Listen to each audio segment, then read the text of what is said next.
There's sort of a saying in my business, uh,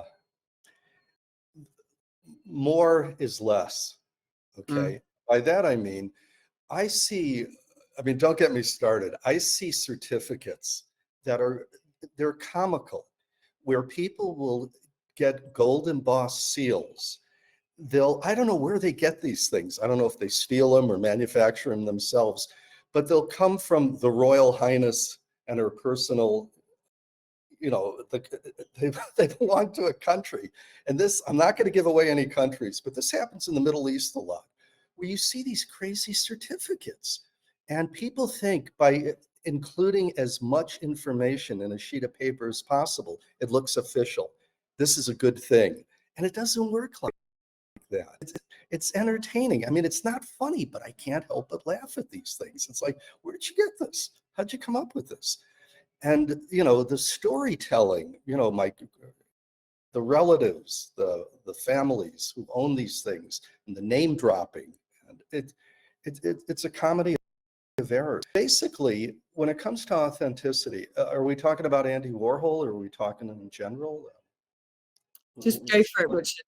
Tell us Just the go. just go for it. I don't know where to go with it, Are but there specifics around I mean, we certainly see a lot more fakes in the Warhol market of than course, anywhere else. of course you It's do. But yeah, I mean, I work with Louis and Rebecca and other people.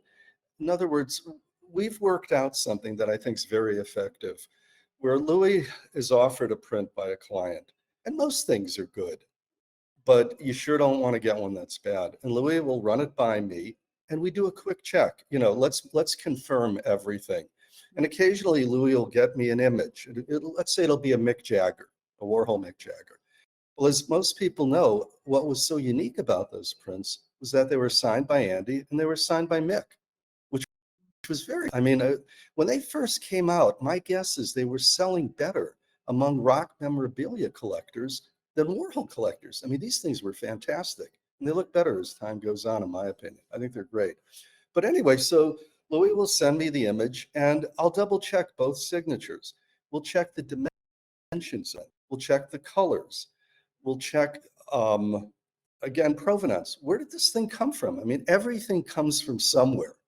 May not be, what you want to hear. I mean, did it come from an established Warhol print dealer? If not, the story better be good. And so we're looking at every history of ownership, provenance, dimensions, edition number, signatures. In this case, two signatures, not one, two.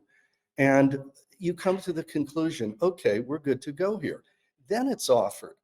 We don't offer it until, it's a checks and balance, if you will. mm, And this, but I mean, people always ask me the same question.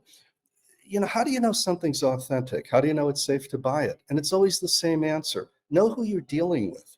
If you're dealing with a reliable company or gallery or auction house, if you're dealing with reliable people over the years have proven themselves to be professional, and that's the word, professional, then you do business with them.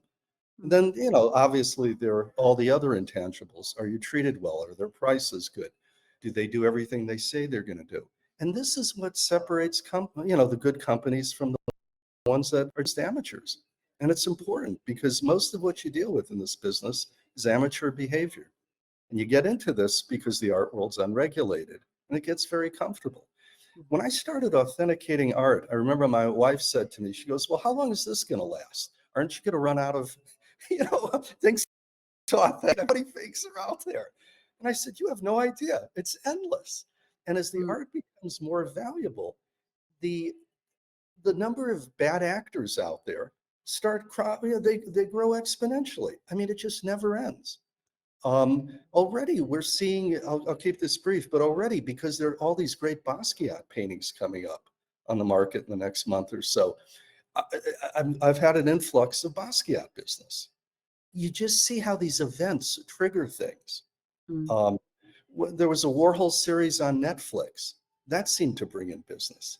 So a lot of this business, both from a collector's viewpoint and from a dealer's viewpoint, it's event driven, in my opinion. What's in the air? There you go. I mean, with the influx of heightened interest, whether it be from the latest Netflix, or whether it be from an extraordinary auction result like we saw with Shot Sage Marilyn, there's Right. going to be more and more forgeries, aren't there?